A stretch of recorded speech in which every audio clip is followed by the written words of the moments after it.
I'm a proponent of online dating. There's a fair amount of hypocrisy involved in it, though. Like browsing through and judging pictures of girls trying to look their best while you're unshowered on the toilet. I've accidentally swiped right on 3 women because my bowel movement was so forceful it shook my finger. That's an event you have to take into consideration now when you're Tindering and find a match, that it might be a false alarm caused by a hard shit.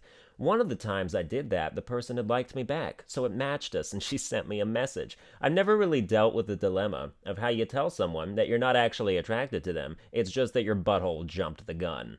People on dating sites don't follow the rules, so you can never be sure of anything. Matching with people is supposed to ensure mutual attraction, because you both saw profiles of each other and liked what you saw enough to commit to a button press, which is like first base now in the tech era.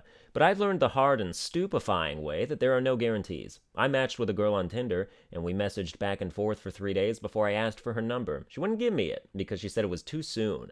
No, 3 days might be too soon to ask for a threesome or a coerced abortion. 3 days is not too soon to get your number so I can message you the exact same way we've been doing this whole time. Baristas write their numbers on coffee cups they give to guys who looked at them for 2 seconds. Since when does being somewhat attractive near a person you're ordering shit from get more of a foot in the door than 3 full days of connecting with shared interests on a personal level?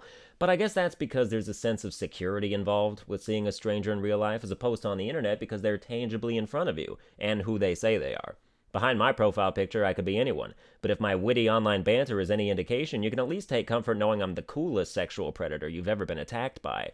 I do feel like I can be a bit overzealous in my jokery when it comes to trying to impress girls. A girl I liked, whose profile said she was 18, confessed to me that she was really 17, and I told her I was on my way to post bail for Subway Jared. That's just the kind of person I am, and if it's true that there's someone for everyone, I can't wait to meet mine and sort that fucking mess out.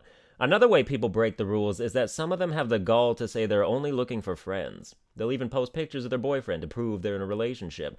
This isn't Facebook, it's OkCupid, where everyone is a fat transgender person trying to find their sapiosexual soulmate. There's not a guy on here who wants to pay for your food and carry your shopping bag so we can stay outside your pants. And not just no sex, but not even a chance at a relationship. I'm on a dating site to meet people to go on dates with, not to become the newest member of your friend zone squad. It's because of people like this that you can never be certain of your position when you hit it off with someone. She's laughing at my jokes. Does that mean she likes me? I mean, we both liked each other's profiles and we have a really high match percentage and we're on a fucking dating site, but for all I know, she's just looking for someone to clean her fish tank.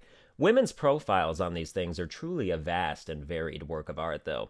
I live in Oregon, which apparently has its share of hicks. I've never seen one in real life, but I go on OkCupid and it's just a sea of cowboy boots looking for their redneck Romeo, as they call it. First off, you're in Oregon. You can't be a redneck and a hipster, you have to pick one. Secondly, I could never date a country girl because when I say I want to lay you down on the bed, I don't want you to jump in the back of your truck. And as far as being your redneck Romeo goes, have you read the play? Like, to the end? And you want the redneck version of that, where Romeo chokes on grits and Juliet has a fatal mudding accident. Hard pass. Some women like to insult all of their potential suitors in their profile. Usually if they have a dog or cat they like, or they're just a bitch, they'll say things like, my dog is better looking than you. And I mean, what's the plan there? Do you think that's endearing? I've heard of women tamely insulting guys to somehow get them more interested, but if anyone did that to me, I'd just call her a cunt and leave. I really don't think passive-aggressive bullying is the first step to a great relationship, but clearly some people would tell me I'm wrong and that I'll never be as cool as their hairless cat. On OkCupid, there's a section of your profile you can fill in called I'm really good at, and then you list stuff you're good at. It's not really meant to be mysterious, but one girl I saw treated it that way by typing in it, message me and find out, smiley face. So I did. I mean, it already sounds like it's gonna be sexual, and sure enough, I get a reply saying that she's really good at giving blowjobs. Now, as a constant victim of being overly presumptuous in situations where it should be justified, this very forward, undaunted reply puts a certain expectation in my head. The mystery message was already flirtatious in nature. The illuminating information behind it only solidified that notion. So in my mind, I'm like, okay, sounds like she's open for business, but even then I don't directly proposition her. I dance around the subject, like anyone slightly uncomfortable with the foresight of looming sexual activity would. And as far as I know, I'm being incredibly courteous. I'm basically like, well, that's interesting, and then I move on to non-sexual topics before eventually suggesting we hang out. And out of nowhere, she jumps down my throat. She's like, go away. All guys ever want from me is sex, and you're no different. I was blown away, and not even in the way she was supposedly good at. I have an idea to help with her problem. Maybe don't sell yourself as a one-trick pony, and then guys might check to see if you have other tricks. If you'll recall, though, I barely even responded to her blowjob card, but you can't throw your line in the water and then get mad when fish bite. You'd be the most annoying fisherman of all time. I imagine she has some underlying psychological issues. Speaking of, you'll see a lot of that in online dating. I've seen people that call themselves garbage and worthless. I've seen people who think that they're aliens. There are plenty of people who put the fact that they have depression in their profile. That's not very encouraging. There's something to be said about girls with low self-esteem who put out as a surrogate for wanting to be loved, and I thank them as generously as they thank me for the attention. But for the most part, depression is a bummer to be around. I've never known it. I like myself too much to be sad about anything that relates to me, but a bond forged in morose despair is a warped steel, I would assume. Casual sex with strangers is scary. Some people are on dating sites just to hook up, and no matter how much I tell myself that will be awesome, I'm actually afraid of the concept. Casual sex is fun with people you already know, and usually have previously dated and then broke their hearts so irreparably you left them dead inside, where physical touch is now all they can feel. But any offer of casual sex made over the internet just sounds like an evening news story waiting to happen. I've gone so far as to think about situations in which a crime partnership targets me by having a girl nudely distract me while her cohort robs my house, a thought which became a fantasy as it was playing out in my head, so I don't know what that says about me. I value my belongings, though. Don't take them. If you make a profile on a dating site, usually they'll have these package deals, even if the site is free, that you can pay for to boost your popularity and get more people to notice you. Take advantage of that, but do it quickly before your profile is irrelevant to the world like mine already is. I've seen every girl on OkCupid. There will be like 3 new accounts in my area per week, and they follow a trend I've noticed. One girl will be average looking, but either majorly religious or too into horses. The second girl will either have a boatload of piercings or her profile picture will just be a cloud of marijuana gas. Because you know how hot it is when girls send smoke signals out their throat? What are you, sexting Tonto? He must be dirty.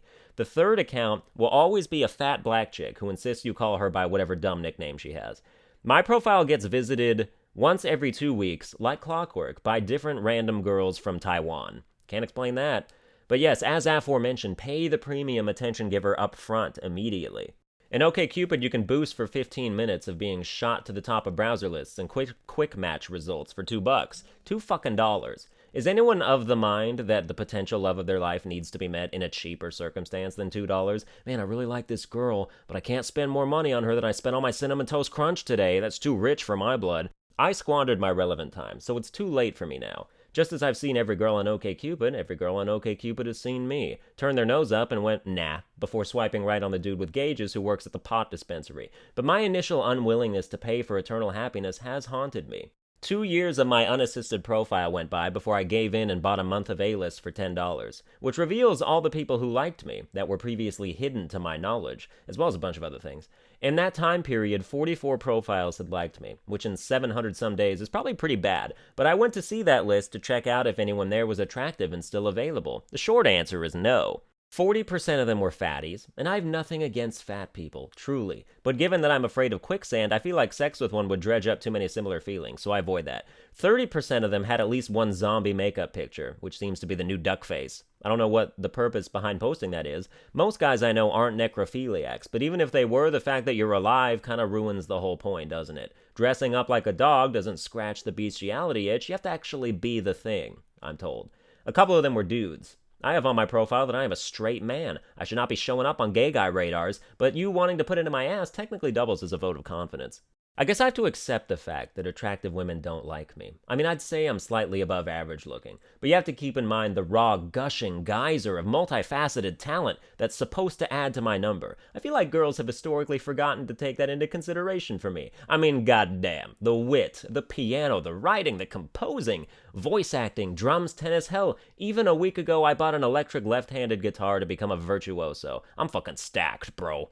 But even I know that the benefits of dating me are layered beneath the rolling waves of impracticality. I'm almost 22. Who at my age wants to tolerate a parental living situation with no income or driving ability? Young adult Oregonians want to do things like ride the MAX train for no reason, and walk dangerously close to people who look like they're gang affiliated. There's no way my shy guy face mask can handle that.